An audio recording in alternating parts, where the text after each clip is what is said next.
Selam aleyküm, merhaba hürmetli seyirciler. Sabah şerifleriniz hayırlı olsun. Atır telekanalının yayınında sabah programmasını seyredesiniz. Bugün endi Mart ayının birinci күні.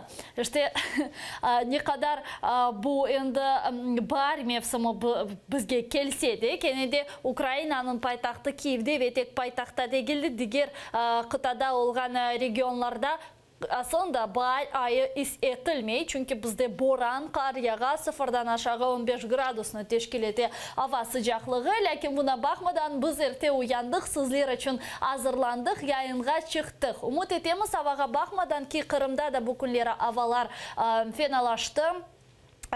Anda da boranlar, karlar, yel ve rüzgarlar olması planlaştırıla diye bildirdiler Gidrometcentr hadimleri.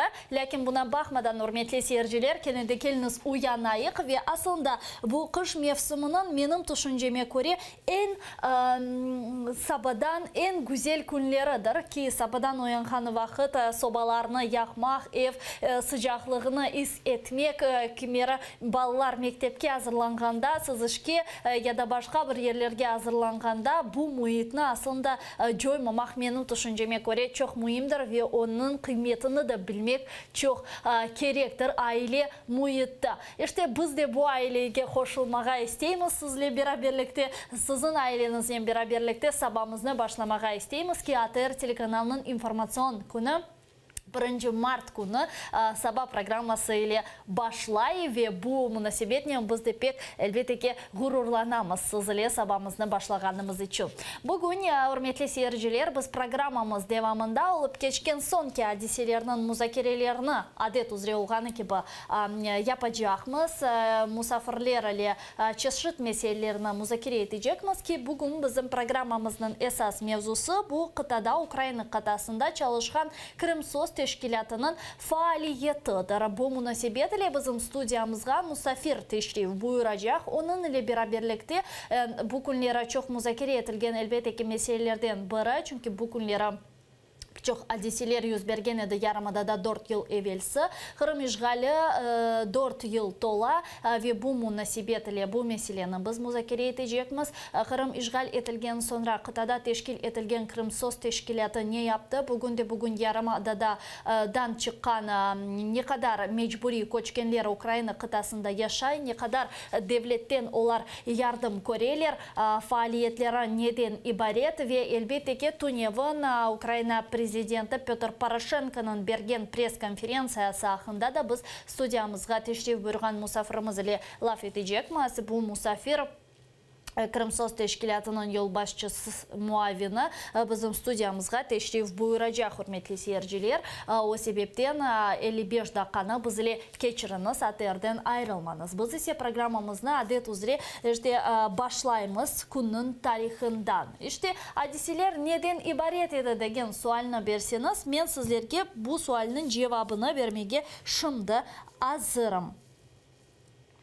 Bugün 1869 senesi dünya yüzüne Mendeleev cedveli korda. Aynen şu günü, yani Mart'ın birinde Dmitri Mendeleev o'zining cedvelini tizdi. Bu cedvelde o kimik elementlerini yerleştirdi. Ular anda atom çekisinin ve benzerliklerinin belgilengen. Şimdi Mendeleev cedveli gün-günden tolmağa başlay, yani kimya sahasında çalışkan alimler da yana kimik elementler anda tapıp koşarlar.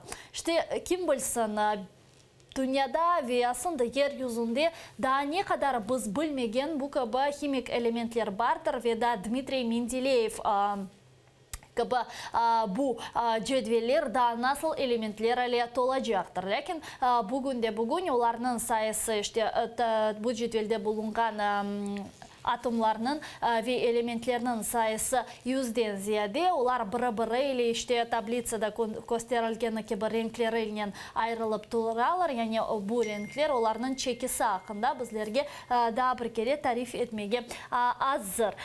Bunun beraberlikte bugün daha miraklı hadise olup olgan edi. Yani doğan günde dep aytmağa mümkün. Bugün Mart'nın birinde 1953 senesi herkesке belli olan Radyo Svoboda bu serbestlik azatlık radyosu halkara radyo teşkilatı dünya yüzünü kurdu Mart günü. O Amerika Birleşken Devletleri Kongresi, şu kongreste idarecilik şurası sualleri boyunca yayınlar tarafından işte çalışan bu kongres ona paralarını veriyor ve Azatlık Radyosu bu kongres yardımı ile idareci sualler yardımı ile çalışmaya devam etti. 2017 senesinin Avgust ayında geçirilgen sonki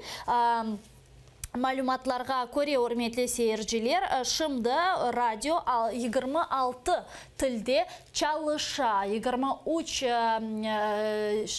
Avrupa, Şarkı Avrupa devletleri, sonra Merkezi Asya, Yakın Asya, Orta Şark devletleri tillerinde radyo azatlık radyosu çalışa. Bunun beraberlikte onlar internet vasıtası, televizyon vasıtası ile de çalışmaya başlayırlar. Onların elbette ki штаб-квартирасы herkeske malum olganı ki bu teşkilatın штаб-квартирасы Praga'da şimdi yerleşiyor. 1995 senesine kadar bu штаб-квартира München'de yerleşiyor. Elbette ki daha 17 regional bürosu da var. Onlar dünyanın çeşitli yerlerinde yerleşmekteler. Şunu kaydetmek isterim ki bugün Azatlık Radyosu'nda tahminen 400'den ziyade ştat jurnalistleri ve 750'den ziyade freelancerler çalışan. Bunun beraberlikte Azatlık Radyosu malum olganı ki bu çeşitli yerlerde de bulunayım. Rusya'da işgal etilgen topraklarda ki malum olganı ki bu Yarımada'da olup geçken hadiseler ile bağlı da yana böyle Azatlık Radyosu'nun Kırım işgal etilgeninden sonra böyle yanı saytları açılgan ve Kırım'da olup geçken hadiseler ile bağlı yanı saytlar ve meydana getirilip tep Kırım meselesine bağışlangan edi. Bu sebepten onların bugün doğan günü dep aytmaga mümkün de onlarını hayırlayımız. Bugün Miraklı Dab radisini kaydetmege isterim. Aslında fevral ve mart ayının başları, fevral ayının sonları Balkan Cumhuriyetlerinin dağılığı ile bellidir. Bütün dünyaca işte. Tunyev'in biz Kosova hakkında sizlerge tarif etken edik. Bugün ise Bosna hakkında, Hersek hakkında tarif etmege isterim. Hususan bugün Balkan'da yerleşken Bosna ve Hersek Cumhuriyeti'nde devlet bayramı kaydedilir. Yani anda bugün müstakillik istiklal günüdür. 1992 senesinin 1 Mart günü bu devlette geçirilgen referandumda ehalinin 63% müstakillikке kol tuttu. Ama Bosna Müslümanları öz devletlerine kolaylıkla nail olmadılar. Tezden ülkede vatandaşlık cengi başlandı. Çünkü Bosna yaşayan Sırplar ayrılıp Kenede Büyük Sırbistan'a koşulmağa istediler. Aynı zamanda Hırvatlar o cumhuriyetini ilan etti. Bütün bu hadiseler büyük cengi ne yazık ki o vaxtlara getirgen. Bosna cengi en vahşi ve şiddetli cenkler cedveline keri. Herkeske malum olgan Srebrenica köyünde yapılgan hareketler Müslümanlarının genosidi olarak dünyaca tanılgan. İşte bugün hürmetli seyirciler şunu kaydetmege isterim ki ştanda yaşayan Sırplar özünün Büyük Sırbistan'a ve yanı cumhuriyetini teşkil etmek için tırışmaktalar ve bu hafta da ilan etmeye devam etiler. İşte kim bilsin bu olgan hadiselerden sonra şimdi anda yüz bergen bu gibi ziddiyetler nege getirebilir. Lakin keliniz biraz tarihe bakıp Hersek ve Bosna cengi nasıl eken de bakayıq.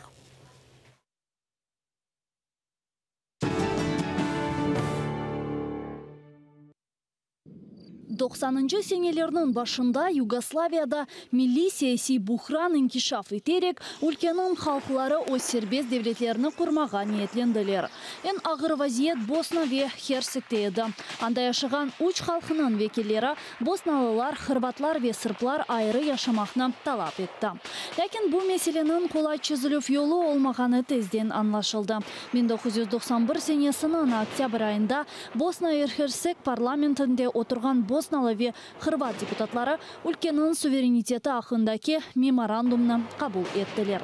Бұна жевап беререк Босна сырплары айры жұмхуриет мейданға кетіріп, Сырбистан ве Монтенегроға қошылмаға істеді. Ноябрь айында олар бұақта референдумны тешкел еттілер. Босна ве Херцегнің меркези акимиеті оны қанунсыз деп таныды. Босна саясетчілері унитар девлетні құрмаға тырыша еділер. Босналы ве хырват депутатлары 1992 сенесі 29 февраль ве 1 март күнлері референдумны тешкел етмек қарарына алды. Анда іштірак еткенлерінің 63% Босна ве Херцегнің мұстақилігіне қол тұттылар. Екі ай девамында бұны әм Авропа бірлігі, әм Америка бірлешкен девлетлері веда бір sıra девлетлер таныды. Ама Босна сырплары өз сырп жұмхуриетіні мейданға кетіріп, Büyük Sırbistanға қошылмаға істеді. Бер Босна хырватлары да өз Херцег Босна адлы жұмхуриетіні мейданға кетіріп, Хырвистанда қошылажақларына илян еттілер. Бұтын бұл адеселер Боснада ватандашлық женкіне кетірді. Амма тезден бұл женке қомшу Сырбистан ве Хырватистан ордулары да кіріштілер. 1992 сенесінің мартның бірінде референдумның девам еткені вақыт бірқач босналылар сырп тойына ұжум етті. Бірқач инсан елек олды. Бұна жевап беререк, сырплар Босна пайтақты Сараеваның соқақларыны баррикадалар еле қапатмаға тырыштылар. Босналылар ресми шекілде мұстақилікні илян еткен сон, өлкенің бірчық көшелерінде сырплар босналы көйлерге ұжум етті. Апрелінің башында белі сырп саясетчісі Радован Кураджичның муафазалары екі босналыны атып өлдірді. Бұл адеседен сон Боснада ақиқи жеңг башланды. Мерақлысы шунда ки базы вилаетлерде хырватлар ве мусульманлар бірлешіп, сырпларға қаршы жеңклешті. Дигер регионларда хырват ве сырп ватандашлары берабер мусульманларға қаршы чықты. Баз вақытлары есе жеңкнің бір тарафы башқаларына өз селясына доғрылтайды. Апрелінің айында Югославия милли ордысы Сараеваны Қамачавға алып, Босна реберлерінің огунде бір sıra талаплар қойды. Сараеваның Қамачавы Босна женкінің ең фажалы сайфелерінден бірідір. Асында 3,5 ел девам еткен Босна женки 90-шы сенелері Авропада олған женклер сырасында ең вахших ве шидетлі олды. Күтлеви этник темізлевлер, топлама лагерлері, инсан ақларының бозылығы, тарихи биналар, жами ве келселелерінің йоқ етілігі Босна жұмхуриетінің ватандашлары бұшелеріні көрді. Женк девамында он бинлер жади инсанлар елек олды, яраланды яда өз евлеріне терк етті. Ең белі фажалардан бірі шүбесіз Сребреница көйінде сырплар тарафындан yapılған геноцидтір. Бұл көйге кірген сон сырп аскерлері бұтын еркеклеріні топлап, оларына атып өлдірді. Нәтижеде бұл женкке бірлешкен милиттер тешкілятының барыштырыжы контингенті көрсетілді. Ама оның әрекетлері женкні тоқтатмады. НАТОның арбилері Босна женкіне кірген сон сырплар мағлубиетке ұғырадылар. 1995 сенесінің декабрь айында Америка Бірлешкен Девлетлерінің ярдымымен имзалған Дейтон аңлашмалары Босна женкіні тоқтатты. Оның фияты 100 бинден зиеде инсанның өмірлері еді. Ама бүгін Босна сырплары кенеде айрылмақ үшін яны референдумны тешкил етежеклері ақта айталар. Бұл керчеклешсе, шубесіз Балқанларда яны женк башлана біле.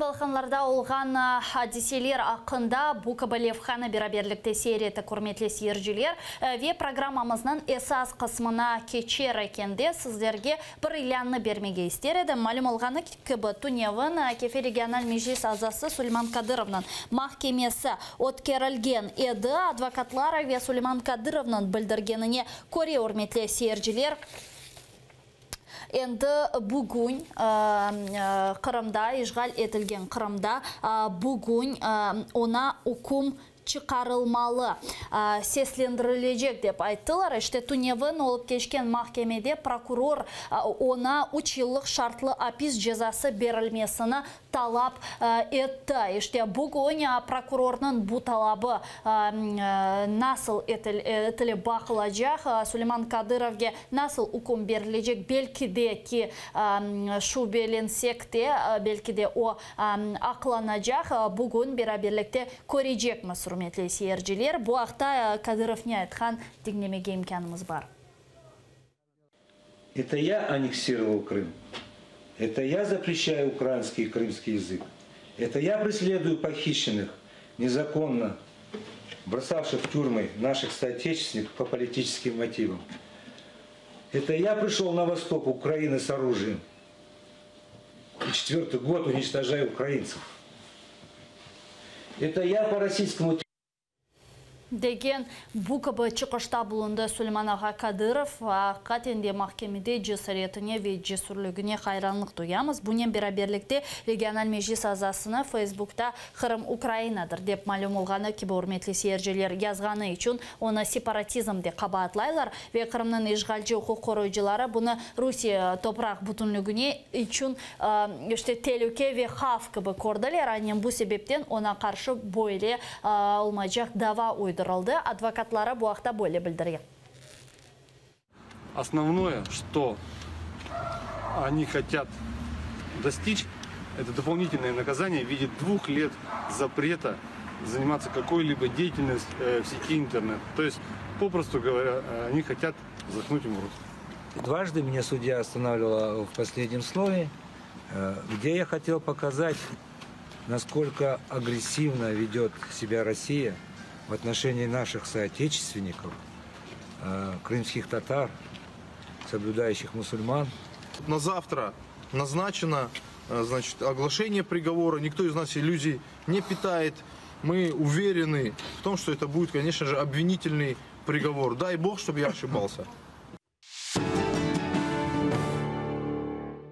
İşte bugün regional meclis azası Süleyman Kadırov'ga hüküm çıkarılacak. İşgalci mahkeme tarafından o sebepten hürmetli seyirciler Kefe'de ve Kefe civarında yaşayan vatandaşlarımızga müracaat edim. Pervasız velakayt olmanız Kefe civarında yaşayan ve Kefe şehrinde yaşayan vatandaşlarımız mahkemeye barıp Süleyman Kadırov'nu destek etmesine Kırım Birdemligi Teşkilatı'nın Facebook sayfasında çağrıluvlar var, adresler var, vakit da yazılgan. O sebepten pervasız velakayt kalmanız bu hafta da zaman informasyon programmalarında tafsilatlıca öğrenmege imkanınız olacaktır. Daha meraklı haberlerden biri biz bu meseleni bu hafta devamında müzakere etmege endi başladık. Tunev'inden beri bu Han Sarayı'nı korçalamak aksiyası. Yani malum olğanı ki bu özünün Facebook sayfasında Kırım Birdemligi Teşkilatı birkaç gün evvelsi Han Sarayı'nı korçala flash mobunu ilan etti. Bu flash mobga pervasız kalmagan Kırım tatarlarını onlar çağırdılar. Kırım Tatar medeni mirasının geleceğine lakayt kalmaganlarını onlar flashmobda iştirak etip Han Saray'da bulungan fotoları ya da video müracaat çıkarıp ya da yazılı mektup yerleştirmesini çağıralar. Flashmob için ilham malum olğanı gibi Elmas Akimova'dan alındı. O birkaç gün evvelsi bir kişilik narazılıkka çıktı. Sonra ona karşı yerli Rus sakinleri tarafından baskıntılar yapılgan edi. Sonra onu polis bölgüne alıp kettiler. Keliniz beraberlikte bu flashmob neden ibaret eken, endi kim koşuldu beraberlikte seyredik. Kırımlı siyasi mabyo Semir Hüseyin Kuku ve Seran Saliyev'nin ömür arkadaşları içtimai ağlarda birinciler sırasında flashmob'a koşuldular. Kadınlar akaylarının Han Saray azbarında çıkarılgan eski resimlerini derç etti. Flashmob'a cemaat erbabı Lütfiye Zudiyeva da koşuldu. O cemaatçılıkının dikkatini Han Saray'da olgan faciaga celp etmege istey. Это наше общее достояние, это наследие всего крымско-татарского народа. И поэтому в данном случае душа болит у всего народа. И я считаю, что каждый из нас должен присоединиться к данной акции и в меру своих возможностей сделать все для того, чтобы защитить свою память. Jurnalist Sivil Aledinova da bu flashmobga koşuldu. O hazırlagan levhalarında da Han Saray yok etilgenini görmek mümkün. Ханский дворец для нашего народа это то святое место, кусочек того старого Крыма, достояние, можно сказать, крымских татар, единственное, что у нас осталось. Именно поэтому я так же, как и многие мои соотечественники, поддерживаю этот флешмоб. И, конечно же, очень надеюсь, что мы хоть как-то сможем обратить внимание на эту проблему. Но пока вот реставрация, или, как сказать по-новому, строительство нашей ханской мечети, она идет полным ходом. Фотограф Сейтумеров айтқанына көре 2015 сенесі Хансарайда фото чеккен. Айтқанына көре шымды ишғалжылар япқан ишіні реставрация демеге олмаз. 19-шы асырға айыт таван ағачларыны ишчілер пышып ташлады. Еріне земаневи таван ағачлар еріштірілді. Қадими ресімлерінен олғаны жами таваныны парчалап чөплікке аттылар. Қырым-татар кераметі еріне четел земаневи испан кераметіні қояжақлар. С прошлого года началась вот эта реставрация беспощадная, то есть и вот эту красоту, которую мы видели, которую я пытался запечатлеть в кадре, сегодня мы видим, что на этом месте уже как война прошлась, да, то есть все вверх дном перевернуто. И, конечно же, к моему большому сожалению, той историчности, которая была в этом объекте, эту историю сейчас вот таким беспощадным образом уничтожают. Эки hafta evvelsi Аққорчалайжы Рустем Кемилев Бақшысарайдаки ханлар сарайы yok etile деп жинайы дава башлатмаға талап етті. Шикаетні Русияның тақиқат комитетіне берді. Ода флешмобқа қошылды. Ханлар сарайыны Қорчалайық деген флешмобқа күн-күнден яңы инсанлар қошыла. Олена Царенко, Максим Кондратенко, Заман, АТР.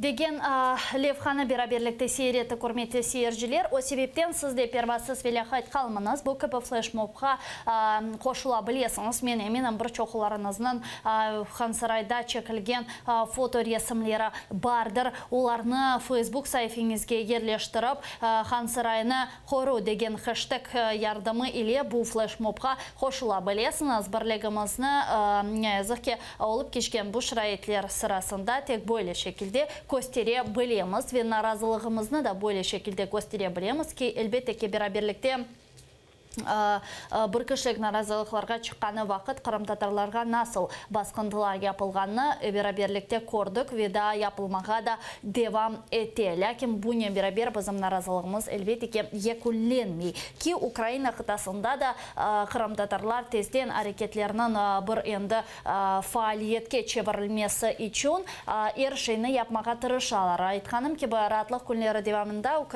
ратлық күнлері дегенде Штетуневын Украина президенті пресс-конференция берді. Анда о Қырым-татар милли мұхтариеті тешкіл етілмесінен бағлы іш группасы азырланған деңгішлемелеріні беклегеніне білдірді.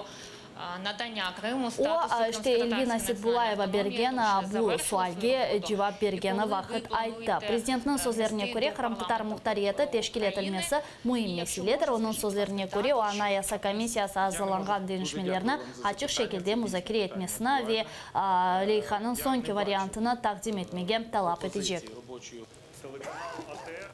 Я від вас дізнався, що робоча група зараз закінчила свою роботу. Я звернусь до робочої групи для того, щоб вона негайно винесла це на засідання Конституційної комісії. Але я точно знаю, що засідання Конституційної комісії ще не було.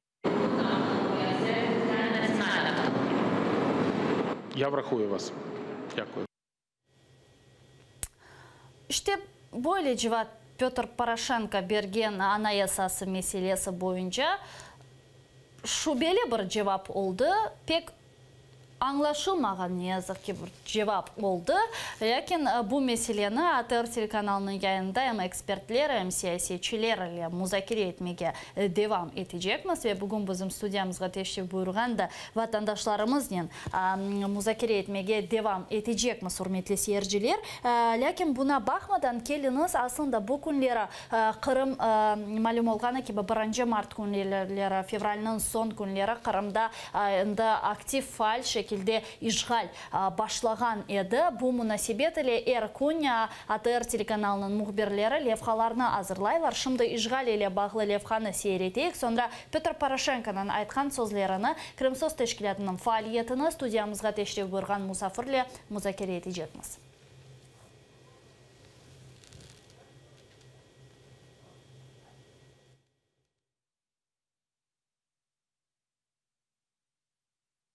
У президента есть советники, которые допустили какую-то ошибку, потому что национальная культурная автономия – это та организация, которая вышивает крестиком-ноликом.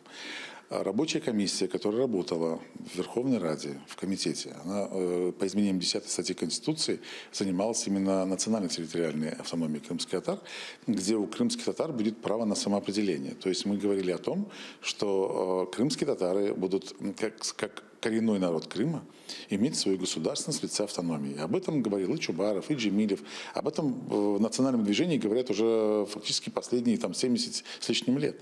И это всегда было и нашей задачей восстановить именно крымско-татарскую национально-территориальную автономию в составе Украины. Давайте не допустим того, что произошло в Киеве, у нас здесь в Крыму. Олар 2013 сенесі сонында топланмаға башлады. Русь дүниясының тарафдарлары Қырымны бәндерлерден қорчалайық деп, Украин арби бөліклеріні қаршавға алып башлады. Украин ватанперверлеріне низбеттен провокациялар япып, инсанларны қырсызлай еділер.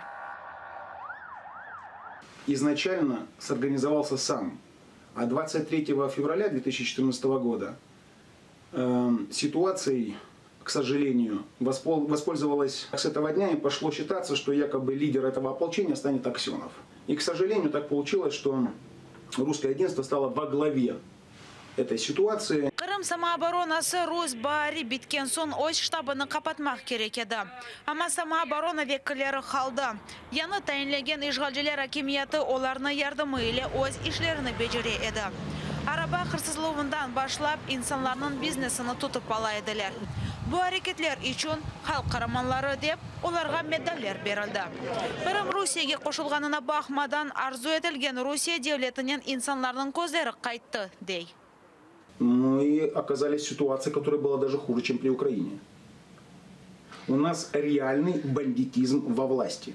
И ополчение, которое было призвано в момент Крымской весны остановить этот бандитизм, к сожалению, стало инструментом этого бандитизма. Милилештірмек ве тұтып алмақ. Қырымның самооборон айдутлары инсанлардан тұтып алынған бизнес ве мал мүлкіні яқшы ве ярамай кебі шекелге бөледі. Мисал оларақ, Қырымда Коломойскийның бизнесі басып алынғаныны ватанперверлік кебі адландырдылар. Крым Автотранс бұл башқа иштір. Это не национализация. Он принадлежал человеку, который был у нас в Крыму, да, жил в Крыму. Более того, мало того, что жил, он постоянно боролся за Крым, за российский Крым. Самооборонада ве техника пейда олып башлады. Бираздан олар ғайып олайды. Тимофейның білдіргеніне көре, бөлі ұсылмен юзден зияде машина ғайып болды.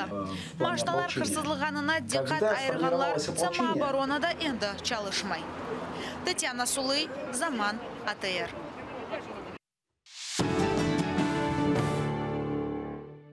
Қырымда бұл күндері самооборона тешкел етілмесі ақында левханы сейреттік ве сізге ваде еткеніміз кебі біздің студиямызға енді Мұсафир Тештев бұрды. Бұл Крымсос тешкелеті елбасшысының муавины Евгения Андреюк.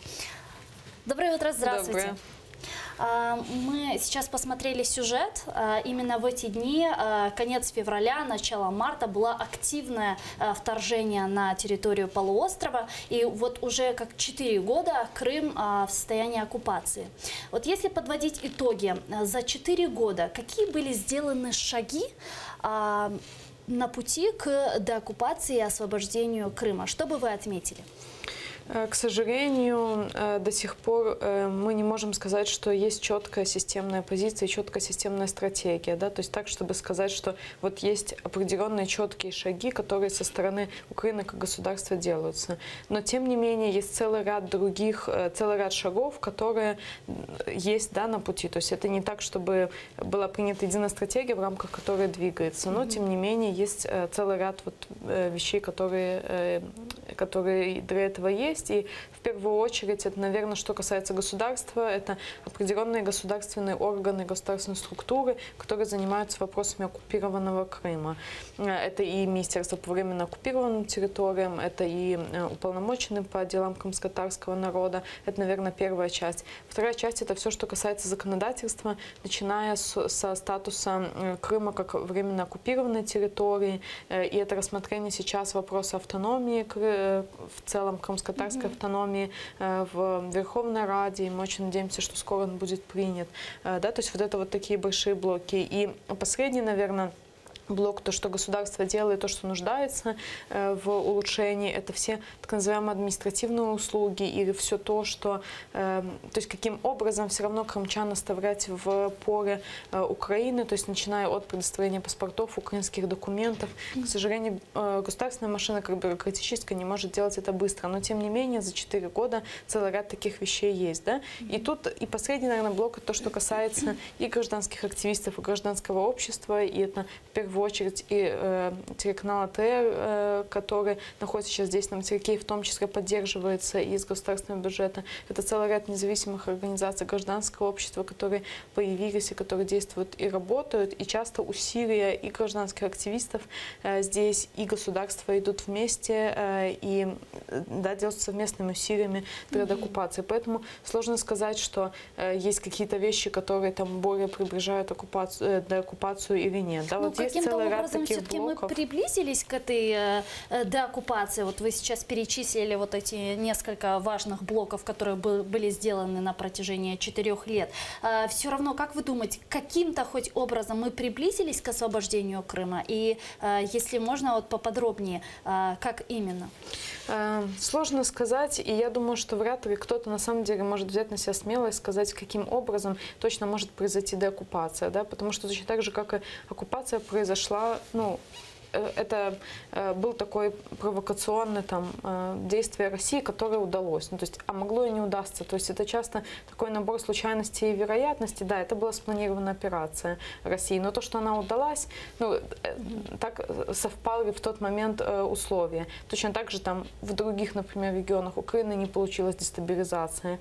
И поэтому для меня говорить с уверенностью, что точно может стать условием для деоккупации, сложно. Но с другой стороны, есть определенные шаги, которые государство обязано делать. И для меня здесь в первую очередь, наверное, и важно для понимания, что деоккупация – это не процесс, который однажды произойдет, когда, не знаю, будет заключено политическое соглашение, или Россия просто отведет войска из Крыма.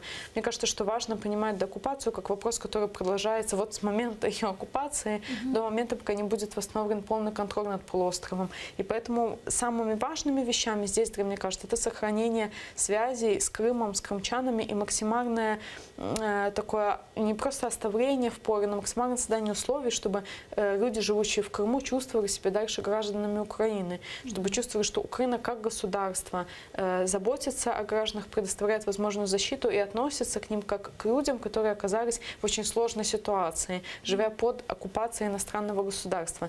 И для меня, и, возможно, это моя позиция как правозащитника, то, что вот все вещи, направленные на людей, они намного важнее, чем те вещи, которые направлены на отвоевание самой территории. Но ведь Украина не может влиять на те нарушения, которые чинятся в Крыму в отношении крымских татар и тех украинцев, которые сохранили проукраинскую позицию. Да, но с другой стороны, можно системно реагировать на эти нарушения. Да, и особенно в последний год Украина стала более систематизировать эту политику, и в этом году выделены деньги в государственном бюджете на поддержку семей политзаключенных. Мы надеемся, что это станет работать, системная поддержка. Но фактически до этого года системной помощи семьям политзаключенных или людям, пострадавшим от репрессий, не было. И вот это про те вещи, в том числе про системные меры, о которых я говорю, что да, мы не знаем, и вот это то, о чем я пытаюсь сказать, что мы не знаем, как повлиять на политику России. То есть это может быть очень много факторов, один из которых может сработать, один из которых нет. Что-то может срабатывать больше в предвыборной пока, перед выборами президента в России, что-то будет по-другому работать после. Но то, что наша реакция должна быть очень четкой и очень системная. И вот что касается жертв репрессий, это первое, это системная поддержка семей и системная поддержка адвокатов, которые этими делами занимаются. И тогда это уже по-другому. И это будет влиять. Когда есть системная поддержка здесь, тогда Россия не настолько своевольна. И люди не остаются один на один со всеми теми беспределом, который происходит.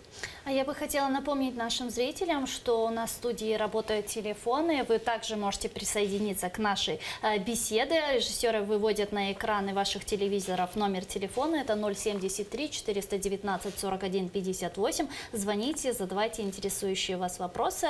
Евгения, скажите, а как вы как правозащитник, как участник, как гражданский активист в первую очередь, участник общественных организаций и заместитель руководителя организации «Крымсоц» Тамилы Ташевой, как на вопрос деоккупации, освобождения Крыма сегодня в Украине влияют и какую роль имеют гражданские активисты, общественные деятели, общественные организации?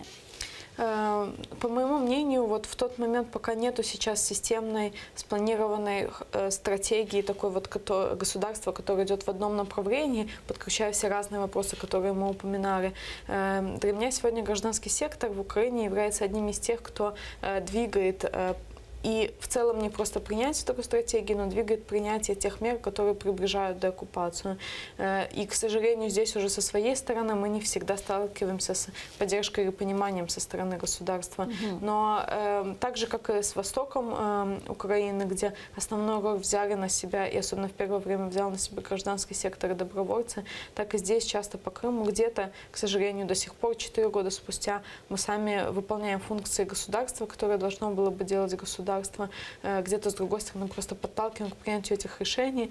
То есть мне кажется, что сегодня гражданские активисты здесь это как такой моторчик, который не дает, не просто забывает, но и постоянно направляет, что нужно делать, что-то нужно предпринимать меры. Как вы думаете, почему государства нет такой системности? Почему гражданские активисты не могут с властью консолидироваться в этом вопросе?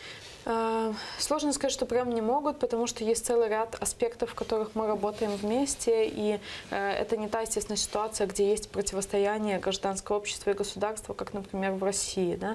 То есть есть понимание, что мы работаем вместе, мы работаем для одной цели. Скорее, то, с чем мы сталкиваемся, это постоянные проволочки, это очень долгие процессы, то есть есть вопрос о свободной экономической зоне Крым, например, который крымчане, по которым признаются нерезидентами, со всеми возникающими ограничениями и проблемами. И несмотря на то, что была и инициатива президента, и инициатива представителей Меджлиса неоднократно, чтобы отменялся этот закон, до сих пор, к сожалению, продолжает действовать. Да? То есть никто не говорит о том, что мы с вами не будем работать, или вы предлагаете что-то не то. Нет, есть поддержка, и есть понимание, что это нужно делать, но, к сожалению, это все затягивается в такие длинные процессы. Это сложный вопрос, почему так происходит. Да? И очевидно, что нету такого, чтобы то, о чем я сказала, что есть противостояние, чтобы нам открыто говорили, что не хотим делать. Совершенно по-разному работают разные ведомства и разные министерства. Если Министерство иностранных дел и Министерство по оккупированным территориям очень активно занимаются Крымом и вопросами людей, которые живут в Крыму, и мы активно работаем с этими министерствами. Целый ряд других министерств работает не так активно. С какой ветвью власти вы сотрудничаете больше? Я думаю, что с каждой просто в своей мере, да, то есть и, наверное, больше это все равно с правительственными, с исполнительной властью, с правительством и с министерствами, различными ведомствами, потому что на них лежит обязанность по реализации, да, этого законодательства. С другой стороны, в тех вопросах, когда необходимо изменить законодательство именно через парламент, то здесь мы работаем с различными депутатами, да, которые бы принимали эти решения. И с парламентом, наверное, больше мы работали по вопросам переселенцев, когда уже стало регулироваться эти вопросы. Хотя, с другой стороны, тот же и вопрос о законодательстве в целом по статусе Крыма, как закон о временно оккупированной территории, да, все это в том числе было через парламент. И в этих случаях мы работаем тогда с парламентом. И в парламенте, естественно, это зависит от конкретных депутатов, от фракций, у которых с нами есть одинаковая позиция, либо похожая позиция. В парламенте мы много работаем с комитетом по правам человека, в который в том числе входит, например, Мустафа Джемилев. То есть с теми, с кем кто выступают как наши союзники и партнеры. И, естественно, парламент — это такое, как и представительство государства, очень пестрое, такое очень многообразное сообщество, и поэтому мы здесь работаем, да, то есть понятно, что это политики, которые преследуют политические цели, поэтому мы очень аккуратно относимся в том числе и к выбору тех союзников, с кем мы работаем, чтобы не было никакого политического торга, что мы вас поддерживаем, а потом тогда вы там нас где-то поддержите. Да? То есть поэтому тут мы были очень аккуратны, и с этой точки зрения с правительством, конечно, проще работать, то есть это министерство, это чиновники, у которых есть там понятные задачи, и которые имеют поэтому другие цели. И отдельно настоящая судебная власть. И, понятно, с судами мы работаем через суды просто. То есть у нас фактически нету, и это было какое-то, не знаю, влияние на суд. Поэтому суды в первую очередь это подтверждение. И там крымчане нас смотрят, все знают, что для подтверждения получения документов о рождении, о смерти, о браке, это все судебные сейчас процессы. Поэтому это такая самая большая точка соприкосновения с судами. Но фактически и все любые факты, которые не может по тем или иным причинам как-то государство признать, это все дальше признается через суд. Да? И поэтому тут идет тоже, и это чем больше проходит времени, тем больше будет эта практика судебная по там признанию. Потому что часто, пока нет законодательства, какие-то чиновники не могут сделать это. А суд может признать это, и тогда через суд можно добиться того, что нужно. Поэтому тут скорее это просто разные формы работы с разными структурами. Говоря о защите прав человека, вот как это работает здесь? Как можно защищать права людей на территории оккупированного Крыма сегодня? Как проходят те или иные мероприятия по защите прав граждан Украины на территории оккупированной? Вопрос, что есть несколько уровней, как работы с самой защитой прав, так и здесь уже. То есть первый всегда самый вопрос — это то, что касается самих людей индивидуально, самой ситуации, самой семьи. То есть когда происходит, например, открытие нового уголовного дела, либо новое задержание, как правило, либо, и тут как бы сообщество правозащитное, то есть включает целый ряд организаций, и поэтому, как правило, либо несколько организаций, либо либо сама семья обращается, либо мы выходим на семью и всегда уточняем, какая ситуация, какие потребности, есть ли адвокат. То есть такой это всегда первый контакт, чтобы сказать людям, что они не одни в этой ситуации, что есть, что мы есть, и всегда это такой вот помощь, если нужно, в связи с журналистами, в том, чтобы осветить дело, с тем, чтобы найти адвокатов. И дальше вот это такое постоянное, если работает адвокат, есть ли средства на адвоката, если нужно, мы помогаем искать и находить. И опять же, тут очень много сейчас, теперешняя ситуация зависит от публичного освещения ситуации. Поэтому часто уже, если идет какой-то процесс, будь то там политический, уголовный процесс, либо административный, то мы часто помогаем освещать этот процесс, то есть такое, как дать голос людям, этим, и рассказывать больше об этой ситуации. И тут над этим и мы работаем, и наши коллеги, многие журналисты с этим работают. Это вот как бы один всегда такая вещь, это конкретная индивидуальная семья или человек, который оказался в такой ситуации. Правильно ли я понимаю, сегодня защита прав человека в оккупированном Крыму – это в первую очередь освещение событий, которые происходят именно с этой семьей, и моральная, и, возможно, где-то материальная поддержка. Да, это с одной стороны. Да. С другой стороны, есть уровень, как здесь работа в Украине национальным, то есть это все вопросы, например, освобождения. Вот президент вчера сказал, что в пятницу, возможно, будут освобождены 2 людей, и, опять же, это всегда вопросы, вот то, о чем мы говорим, подталкивание государства, или принимать законодательство, или делать какие-то действия. И это не те действия, которые напрямую ведут к тому, что завтра кто-то будет освобожден. Но если примут законодательство, примут там закон о статусе политзаключенных, тогда это будет уже системная помощь от государства. То есть есть и такие действия, просто они иногда не настолько хорошо видны, они не настолько быстро приводят к какому-то результату. И есть, конечно, работа с международными партнерами, и это в первую очередь всегда давление с тем, чтобы продолжалась система санкций. С одной стороны, есть большой вопрос персональных санкций против тех людей, которые нарушают права человека.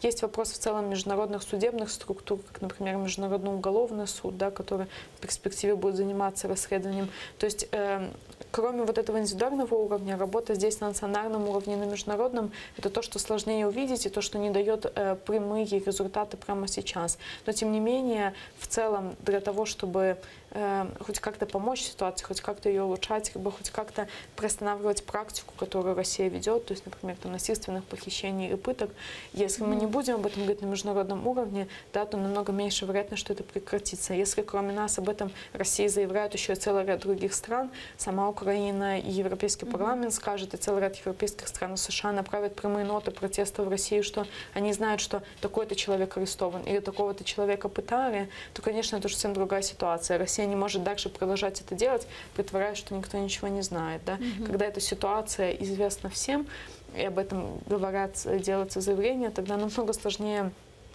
продолжать дальше беспредел. Когда Россия знает, что куда бы делегация ни выехала, им обязательно кто-нибудь задаст этот вопрос, а что у вас там происходит и зачем вы такое делаете. И это то, что кроме того, что им скажут, что вы незаконно оккупируете Крым, в следующем им скажут, что вы еще и там делаете. Да? Поэтому кроме вот такой поддержки есть еще и такие вещи, которые тем не менее необходимо вести. Да? Насколько бы это ни казалось долгим, медленным и иногда неэффективным, но тем не менее оно должно быть. И еще одна тема, которую я хотела затронуть, и вы упомянули о вынужденных переселенцев из оккупированных территорий Крыма и Донбасса. Вот хотелось бы узнать, вот за 4 года сколько выехало, есть какая-то цифра, сколько выехавших из Крыма? Это почти 30 тысяч человек, которые официально зарегистрированы Министерством социальной политики. Мы говорим о том, что количество людей, выехавших, скорее всего, больше. Причина в том, что система регистрации переселенцев появилась только в октябре 2014-го, а люди из Крыма стали выезжать в марте 2014-го. И поэтому много кто выехал в этот первый период, либо даже выезжали потом, они уже не регистрировались как переселенцы, потому что там, спустя 9 месяцев, не знаю, люди уже освоились, и им не нужно это было. Поэтому часто мы говорим о том, что скорее всего, эта цифра в 2-1,5 раза больше. То есть часто мы говорим о 55-60 тысячах. К сожалению, проверить точно и сказать финально, да, вот сколько людей выехало. То есть есть одна цифра, которая есть официально, которая дает Министерство социальной политики. И тем не менее, по примерным расчетам, скорее всего, эта цифра больше. Крымсоц как организация также занимается поддержкой этих людей, которые вынуждены были переехать из этих территорий. Вот общаетесь ли вы с ними сегодня и какая поддержка от государства предоставляется им и, конечно же, с вашей стороны? Здесь, опять же, вопрос, что и люди, кто выехал с Крыма и из Донбасса, имеют одинаковый статус внутренне перемещенных лиц, и никак они не раздираются. Кроме того, что с людей из Донбасса выехавших намного больше, это больше 1 миллиона человек. По разным данным, опять же, это 1 200 000, либо 1 500 000. И тут, понятно, иногда крымчане немного теряются. Но при этом и у крымских переселенцев есть абсолютно отдельные другие проблемы, часто специфические, которые иногда и сложнее решить, потому что они менее видны, да, там с востока 1,5 миллиона человек, и их вопросы иногда более видны. И тут то, что касается специфических крымских проблем, это в первую очередь то, о чем мы упоминали, например, статус нерезидентов, да, это вопрос перевода пенсии, например, который намного сложнее для крымчан, поэтому часто, несмотря на то, что переселенцы, когда получают справку, перестают быть нерезидентами, тем не менее банки иногда проводят проверки, иногда это все приостанавливается. То есть есть такой целый ряд набор специфических вопросов. Тут, наверное, вопрос в том, что несмотря на то, что сейчас люди активно не выезжают, тем не менее все равно люди выезжают, и мы делим на такие краткосрочные потребности первого времени. То есть когда человек сразу выехал, особенно если люди выезжают из-за репрессий или преследования, а в последнее время, чем больше репрессий, тем больше людей выезжают по этой причине, и часто выезжают экстренно, ничего просто с собой не взявши. Вот за последний 2017 год много людей выехало из Крыма? Мне сложно сказать, у меня нет прям статистики какой-то, но последний год мы стали конкретно заниматься, например, отдельно у нас есть программа помощи тем людям, которые выезжают вот так экстренно по преследованиям, и То есть мы сделали отдельную программу для этого, потому что людей стало обращаться больше, которые вот выехали, потому что началось там уголовное дело, административное. И специфика в том, что у них, ну вот они выехали буквально, да, сразу же, как только смогли. И поэтому для людей, кто вот экстренно выехал, это всегда вопросы самых там первой необходимости. Это вопрос жилья, чтобы поселиться хоть где-то, это вопрос документов. Естественно, потом постепенно, когда люди оказываются уже в безопасности, если нужно, то это там какая-то определенная медицинская реабилитация, да, тем, кто прошли через какие-то страшные вещи, или психологическая. Потом дальше уже следующие потребности, и это абсолютная потребность у всех переселенцев, как с Крыма, так и с Востока. Это трудоустройство, и это жилье постоянно, это жилье уже такое, ну, долгосрочное. И это две проблемы, которые абсолютно взаимосвязаны между собой. И в том числе это очень сложные проблемы, которые, ну, пока что нету никакого системного решения, как разрешить это. Есть целый ряд предложений, в том числе со стороны общественности, и то, на чем многие настаивают общественники, в том, что должна быть система компенсации утерянного жилья, либо поврежденного, как на Востоке, так и в Крыму, чтобы людям выплачивалась просто компенсация со стороны государства. И тут логика в том, что обязанность государства гарантировать в том, что человек имеет там доступ к своему жилью, и несмотря на то, что он его там потерял в связи с войной или оккупацией, тем не менее на этом есть обязанность государства компенсировать это. А потом уже государство обращается в международные суды, предъявляя эти иски России и таким образом компенсируя. Как вы думаете, сегодня Украина готова это делать? Целый ряд процессов судебных запущен, но то, что касается, в том числе, например, компенсации жилья, опять же, это даже более сложные вопросы, чем то, о чем мы говорим, там, стратегия, то, куда особо не нужно было, там, не нужно денег, чтобы, там, не знаю, предоставлять, разрешить ситуацию с документами или законом о свободной экономической зоне Крым. Здесь то, что касается всех социальных вопросов, это, и мы часто говорим о том, что переселенцы стали такой, как лакмусовой бумажкой, показывая проблемы, которые есть. С переселенцем поднимается просто вопрос, насколько эффективна наша система социальной защиты. Да? Потому что вопрос, если мы начинаем строить дома переселенцам и давать квартиры, стоит такой же вопрос, что там в любом населенном пункте на подконтрольной территории есть люди в очень уязвимой ситуации, которым точно так же нужно жилье, да, и которые точно так же не могут себе его позволить. И тут стоит очень большой вопрос, а насколько равномерно распределяются льготы, насколько все те люди, которые получают льготы, на самом деле нуждаются в них. Да? И это целый такой вообще большой пласт проблем поднимается с вопросами регистрации, и несмотря на то, что ее нет, но тем не менее прописки. Потому что оказалось, что когда люди приехали, и им нужно получать там услуги по месту жительства, и часто это было невозможно. И до сих пор этот вопрос встает, и вопрос участия там в выборах, и все. И тут оказывается, что на самом деле в такой же ситуации не получение каких-то услуг по отсутствию прописки оказывается и большое количество людей в Украине. Поэтому вопросы переселенцев этим сложны, что они поднимают очень сложные вопросы в том и указывают на неработающие системы.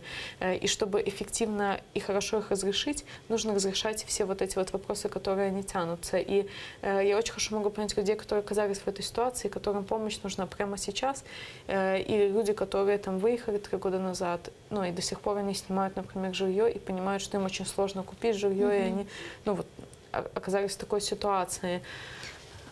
Но, к сожалению, да, чтобы это на государственном уровне, чтобы это было сделано, должна быть разработана система, и в этих вопросах это еще сложнее. И если в каких-то вещах можно требовать от государства более быстрого реагирования, как предоставление помощи политзаключенным, все-таки политзаключенных у нас 70-80 человек сейчас, то переселенцев это больше 1,5 миллиона по всей стране, и это большой вызов государству. Но, тем не менее, это не значит, что государство, если это сложно, это не должно решаться. И вот это та проблема, наверное, которую мы видим в протяжении 4 лет, что, несмотря на то, что сложно, нужно делать системные шаги в этом направлении. И часто мы видим просто это набор разрозненных шагов, чем системный какой-то ответ. Спасибо большое. И до завершения нашей программы остается 1,5 минуты. Последнее, что я бы хотела вас спросить, чтобы вы прокомментировали, это из последних новостей с оккупированного Крыма информация о том, что призывников сейчас заставляют отказываться от украинского гражданства. Об этом вчера и сказала Тамила Ташева. Как вы это прокомментируете? Что это? Я, наверное, тут прокомментирую с той точки зрения, что это не имеет никакой юридической силы. Процедура отказа от украинского гражданства – это тот процесс, который может быть запущен гражданином Украины в отношении госорганов Украины. То есть какие бы бланки ни давали россияне, но они, как бы, это не имеет никакой силы, потому что не Россия решать, отказывается человек от украинского гражданства или нет. Поэтому я со своей стороны не могу никак назвать, кроме как манипуляции, потому что никакой юридической силы в этом нет. Чтобы отказаться от украинского гражданства, человек должен прийти к государственным органам Украины и подать это заявление. Либо государственные органы Украины должны инициировать сами вопрос решения гражданства. Но абсолютно все люди, которые живут на территории Крыма, признаются гражданами Украины. Все паспорта, которые выданы, там российские паспорта, признаются у нас недействительными документами. И поэтому никаким образом изменить эту ситуацию Россия не может. Поэтому никак, кроме вот какой-то очередной манипуляции, я не могу это назвать. И со своей стороны могу посоветовать как-нибудь подписать эти бланки, но в принципе, чтобы даже если там люди их отдали, что-то там написали, то есть, я не могу представить дальше процесс. Россия почтой отправит их в Украину, то есть, как бы, даже если такое случится, то, это не будет никакой иметь юридической силы. Человек должен прийти сам, подписать и отправить фотографии. Поэтому, это просто какая-то очередная, не знаю, вот ничего, кроме того, что очередная выдумка, чтобы вот хоть что-то еще, хоть так сделать. Евгений Андреюк, спасибо вам за очень интересную беседу. В замстудиямызда Крым соц тешкилаты ел башчысынын муавины Ахор Чалайджи Евгений Андреюк. Это урметли сейержилер. Саба программасы екунленді заманны сейретіні сиярын саба көрішкенчі.